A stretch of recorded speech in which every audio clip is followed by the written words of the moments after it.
All right, everybody. It's good to see you. It's 6:30 Central Time in Dallas, Fort Worth, and North Texas. I know you're joining me from all over, East Coast, West Coast, some of you in Canada, some of you in Trinidad, Tobago, some of you beyond. And I thank you, thank you, thank you. I've got Instagram here with me on a separate camera, so I'm going to turn and say something to them every once in a while because this multi streaming has not jibed with Instagram yet, but I want to include my Instagram family. First of all, welcome to this edition of the Coaching Corner, and it's the live episode of the Culture Suit podcast. And we typically go live every second Tuesday of the month. And mostly we've been going live on LinkedIn. Recently, we've added Facebook, Twitter, Periscope, YouTube, so more of my community could join. And, we took a little hiatus from LinkedIn because the algorithm wasn't quite doing what we needed it to do. But it's okay now that we have all these other folks with us. So, hi to everybody. Shout me out. I will be able to see your comments wherever you're commenting from right here on my screen. Today is very, very special because we are going to be talking about my new book. That's right, my new book. And it's so fresh. It just released yesterday. The author proofs just came to me from Amazon. My printer is coming tomorrow. But this thing is already, let me tell you, the copy's like butter because my team of editors just impeccable job turned this thing around in less than a week with all the editing, and it looks really good to me. I'm very proud of this. This is a letter of love to my sisters, for Black women, women of color, anybody that wants to come along, but it's especially for her. She's been struggling, y'all, and I've walked in her very polished pumps before. Those of you that know me know that I'm a serial entrepreneur. I am also former leader from global agencies, some of the largest, and former leader from a Fortune 10. And many of you know what that is.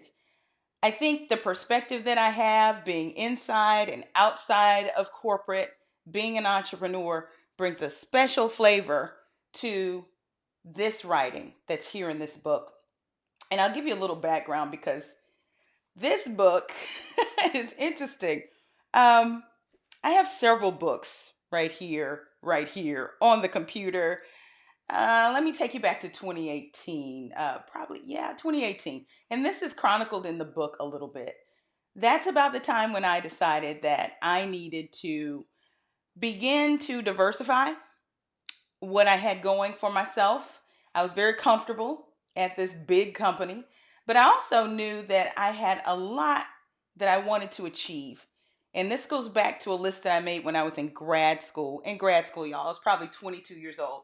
And I made a list of all the things that I wanted to do in life that I couldn't do right then because didn't have the credibility, didn't have the expertise, didn't have the credentials, didn't have the tribe, didn't have anything. I didn't know anything. I was 22, but I wanted to write. One of the things I wanted to do was write books. The other thing that I wanted to do was travel and speak. The other thing that I wanted to do was have a consulting business. You see where this is going, right? All six of these things in the list. And if you don't know the list, it's actually in the book. It's in chapter one. All of these things that I wanted to do. And I realized in 2019, a year later, after I started this business, that I had almost ticked off all six of them. And it became apparent to me that it was really important that I see about the last two. Okay. So I already had started writing books, and I had this thing that happened. A really good friend of mine, Michael Lehman, who happens to be that guy's manager, Rev Run, who, of course, I was working with during the time, was dispatched by Rev, which is a little bit mind blowing. And he told him, help Michelle. He knew I was speaking. He wanted to see me grow in that area. He also wanted to help me in whatever else I wanted to do. So I told Michael at that point, writing books was really what I wanted to do next step. And so he was able to get me connected with one of the big five publishers. Crazy how this happened. Like, I didn't know anything about publishing, but here I was emailing rapid fire with a senior vice president and a senior editor from one of the oldest imprints out there for a big five. And I didn't even have a proposal, y'all. Didn't even have a proposal. Didn't have one at all. But I was smart. Thank goodness that I had my marketing and strategic communications background, because the title of this book, some of you may recognize. I floated a couple of ebooks that were very rudimentary. They weren't even commercialized, they were just on my site, and they contained a smidgen of content that I really wanted to test and see how it went. And much of that content was based on many of my speaking opportunities. I was traveling like crazy, y'all. Starting in 2016 all the way up until now, it's been nonstop with speaking. And most of those speaking opportunities were reactive. I wasn't even pitching them. Okay. So, anyway, part of my content strategy, and if you've been a part of some of my master classes or webinars where we talk about the importance of content, you'll know that my content strategy really was born out of this. I didn't have a lot of time. So, what I would do was I'd speak, but before I spoke, I'd take the notes that I'd written and either write something for Black Enterprise where I was a contributor, or I would wait until after and either write for Black Enterprise or write for LinkedIn. Okay. If you do that over and over and over again consistently, you will amass a lot of content. And let me just encourage you that are out there. And shout out to Leah Rankins, who is my literary editor that helped me put together my first proposal. She said this on one of her Instagram posts, and I want to tell you this too. Don't waste it all on social media. Okay? Don't waste it all there. Keep some of that for yourself, because I think what you'll find is you will amass enough content to begin writing books for those of you that are interested in doing it. But I digress. 2018 happens, and I decide I need one place for all of my content. And I call Summer Galvez. Summer is out there with SG Creative, and she goes to my church, and she's great at designing websites if you need anybody. But I call Summer and I said, Summer, you know what? I want you to design a site for me. And I don't want it to be a blog. I want it to be a place where all of my content is stored. And whether it was media coverage where people had covered me, or if it was my writings from Black Enterprise, from LinkedIn, from wherever, I want there to be one space where people can get to my content. And the reason behind that is twofold. One, if Facebook, LinkedIn, Instagram, if any of these things go away tomorrow, remember they're free and someone else owns them, my content wouldn't go up in smoke. If for some reason Google didn't Google anymore, there's one place where you can find my content. So that's another reason why, if you haven't gotten your own URL, you need to go get it and start planning an actual site. Okay? Own your content. My friend Young Guru told me this some years ago, 2015, out on the West Coast. We worked with him too, and he was out speaking to the young people. And one of the things he said was, own your content, whether you're a musician, whether you're an artist, whether you're a writer, okay, all of that good stuff. So, anyway, you may recall that one of those first ebooks was called No Thanks. It had a different subtitle, but it was called No Thanks. What's interesting is that my proposals that I finally shared, and I'm going to get, there we go. My IG went off for a second. One of the proposals that I put in front of these big five publishers didn't have this title. Didn't have it at all. Had some other titles. And some other titles that you may see in the future, that's for sure. But because of this space and time where we find ourselves, very interesting space and time, I tell you, and I call it that triangulated smoldering crisis. Now, smoldering crisis is a term in strategic communications, and that means that it's a crisis where we don't really see the end of it.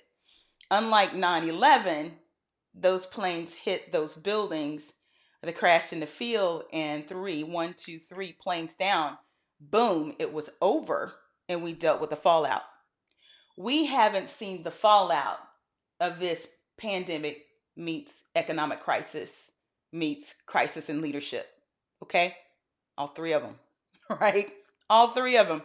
Um, there's another crisis going on that's cultural. Yeah. Race, anti blackness, black people dying at the hands of police, all of that. People say George Floyd triggered it. Yes, yes, his killing probably was the tip of the iceberg.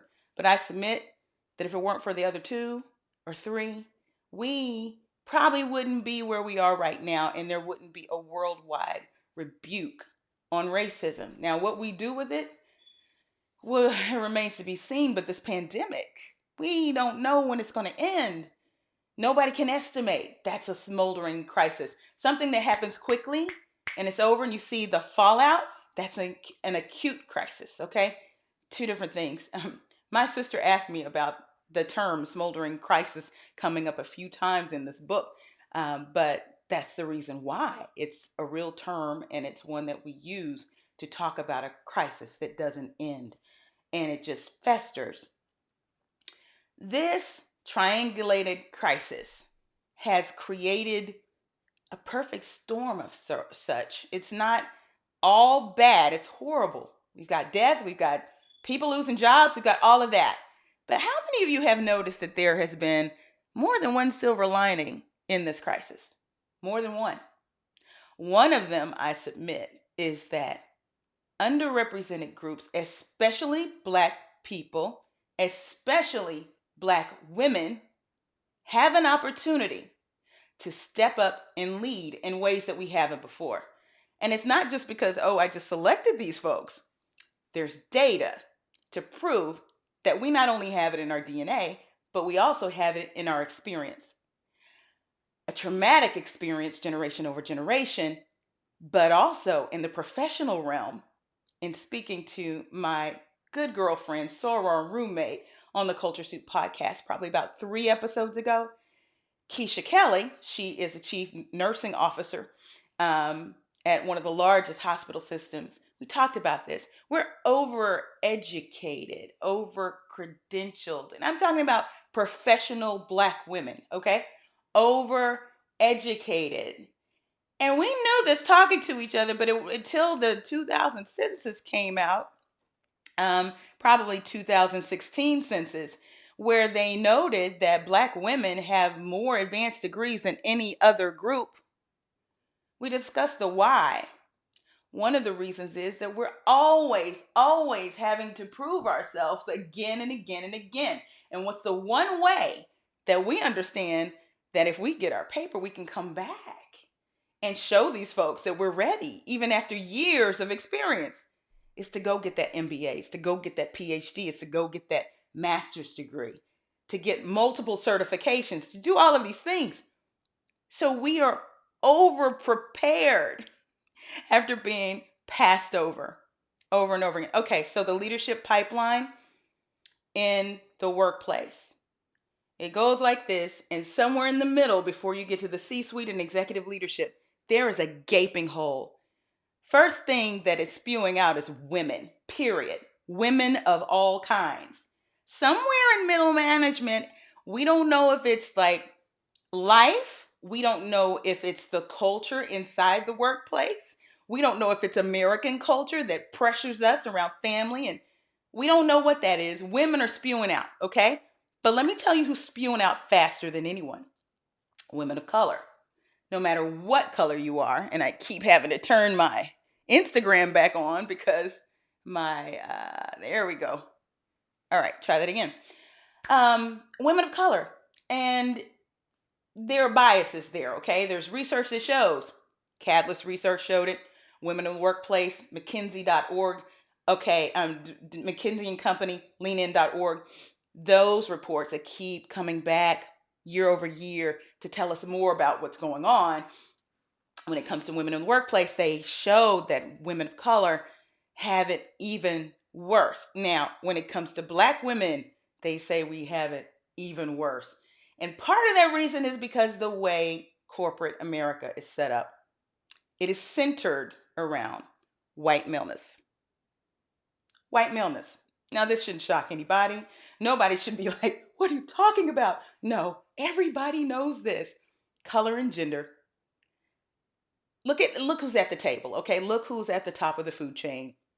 Most of them white men. Right now, there are only a handful of black CEOs, none of them women. Haven't seen one since Ursula Burns in 2016. Okay? So something's happening where black women aren't making it up the chain. It's this gaping hole that's happening. And one of two things is happening with black women and women of color and many women, but mostly black women. They're either getting stuck and they're staying there for 10, 15 years. And I'm talking about not even getting past VP, not getting past AVP or senior director. I'm saying they get stuck or they jump. They take all of their degrees and say, you know what? I'm opting out of the BS and I'm starting my own business. That, according to Catalyst Research and also to the US Census, black women are starting businesses at a faster clip than any other demographic.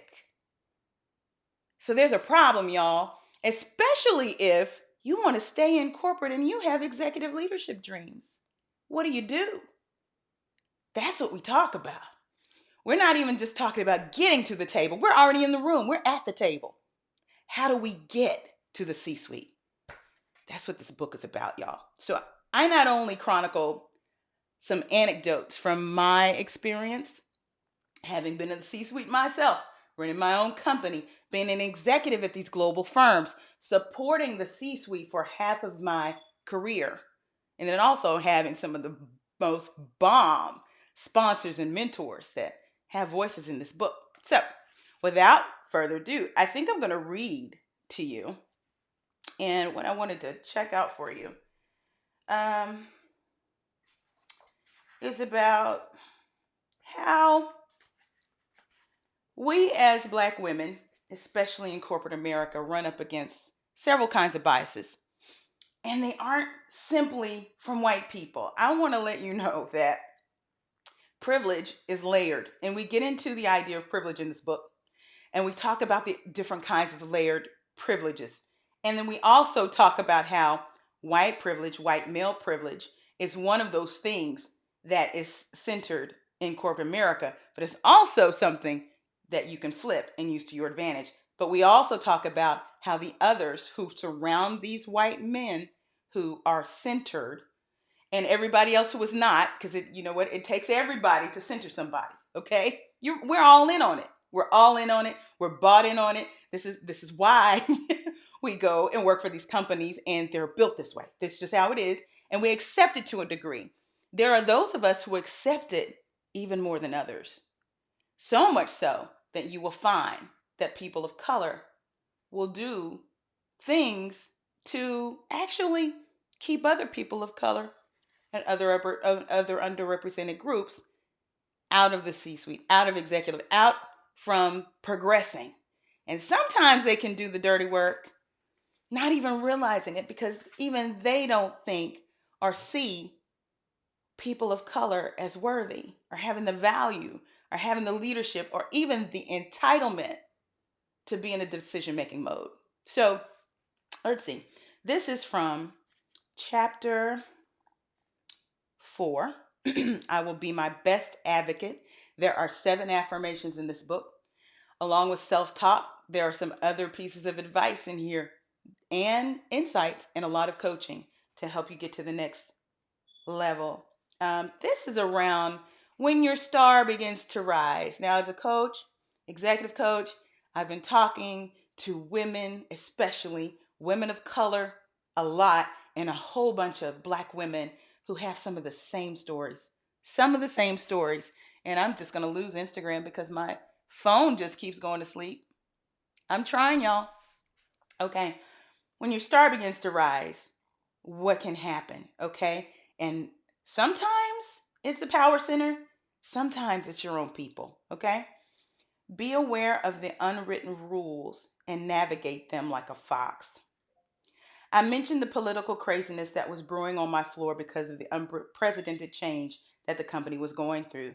New leaders were making up rules as we went along and dismantling everything my original boss and I had established. By this time, I was absolutely exhausted. You couldn't convince me at this point to fight, to stay on the road, speaking as much as I had been. I had a small child at home with whom I wanted to be with more as she navigated school. I was getting paid to speak at the in the I wasn't getting paid to speak for let me say that again. I wasn't getting paid to speak in the first place. So my system was this. While the speaking invitations kept coming, my manager needed to know that there was demand for the company message on diversity and inclusion. And as it pertained to strategic communications, he needed to know that there were opportunities for the company to shine. So I would share the opportunities that came my way, knowing full well that I had no desire to do them and that they had no desire to allow me to take them. My manager would either shoot them down or pretend as if he pursued pursued approval but never did.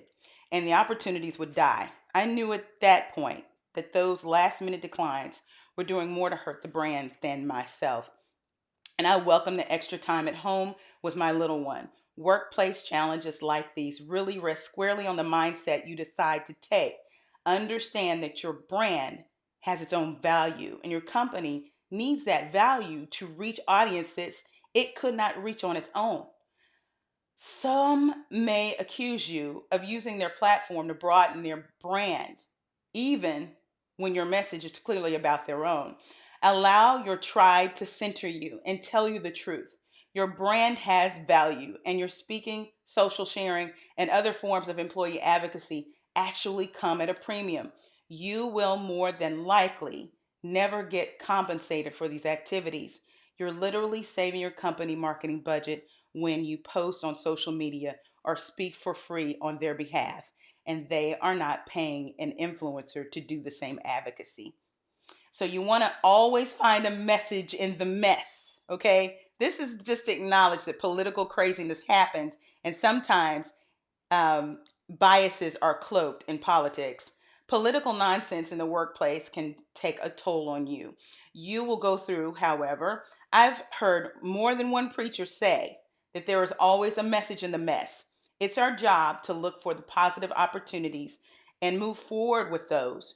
In my case, a negative situation proved to be the thing that would tee up my ability to build my value in the marketplace and inside the company. If you stay with your authenticity, excellence, and integrity, you will ultimately win. Naysayers always look for the irrelevant and petty ways to try to pull you down, diminish you, or put you in your place. I frequently ask my clients, what can you learn from this negative situation that you can use to get to your goal? I discovered my market value during this trying time, carved out a viable business, and learned resilience in the face of adversity. I never will forget the many people who said to me during that time, I carried myself with grace and that my posture during the time was amazing. When you know who you are and whose you are, and it's simply what you do, yeah, then it's simply what you do. Know the difference and keep shining, sis. Okay, I won't read anymore, but that's part of an anecdote. And one of the things that you need to know about this book, it's not just about storytelling. It's steeped in applied positive psychology. And we talk about mindset shifts. One of the mindset shifts that I want Black women, women of color to begin to take on is not just one that's positive, but one that is entrepreneurial. I'm going to stop and say that again. One that is entrepreneurial. That does not mean that you need to go out and start a business. You can. You can. Okay. In fact, there's a part of the book that talks about other streams of income, leaning outside of the company in order to lean in. But what you need to understand is this transformational leader that they say that they want in these companies. If you dissect what that really means, it's an entrepreneurial spirit. It's someone who's going to run to the risk. It's somebody who is going to instigate or manage through change. It's not just a person who sits and makes the widgets every day and does a great job at it. Those aren't the leaders that they want. So the entrepreneurial mindset that I put into place is a growth mindset.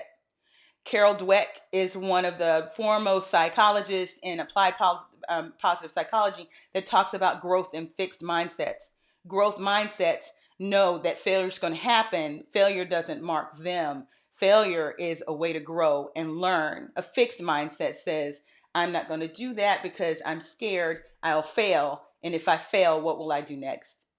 And for many of us that have been through generational trauma as a culture, we default to the fixed mindset.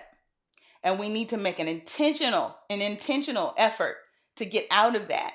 One way is positive self-talk. There are other ways in this book, and I actually coach you through it, and there's a coaching guide at the end. But we talk about the three prongs of entrepreneurship and how you can do it inside your company, outside your company, and doing it at the same time. So anyway, I hope that this has been enlightening for you. I hope there's something here that has interested you. If you want to pick up the book, yes, it is live on Amazon. You can download it on Kindle. You can get it right away. Amazon has free shipping and they'll do it in a couple of days if you want to. I will tell you though, if you order from my site, lmichellesmith.com, you will be able to get this paperback.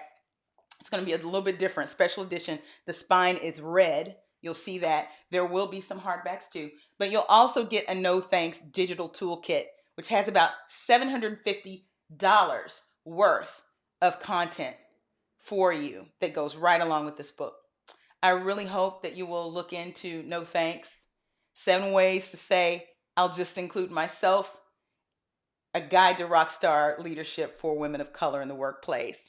It is my love letter to my sisters, and I hope that you'll come along for the journey. I really want to be along your journey to see you to executive leadership. That's all I have today. This has been the Coaching Corner for the Culture Soup podcast. We air every second Tuesday, and of course, the regular show, the Cornerstone Show, every Thursday. So you'll hear me again on Thursday, but this will replay and stream from here on out everywhere fine podcasts are heard. Thank you so much to everyone who supported me, this book, this show, anything that I've done, my coaching, my speaking, anybody that has supported L. Michelle Smith and No Silos Communications LLC, which now has an imprint. That's all I got for you. See you online.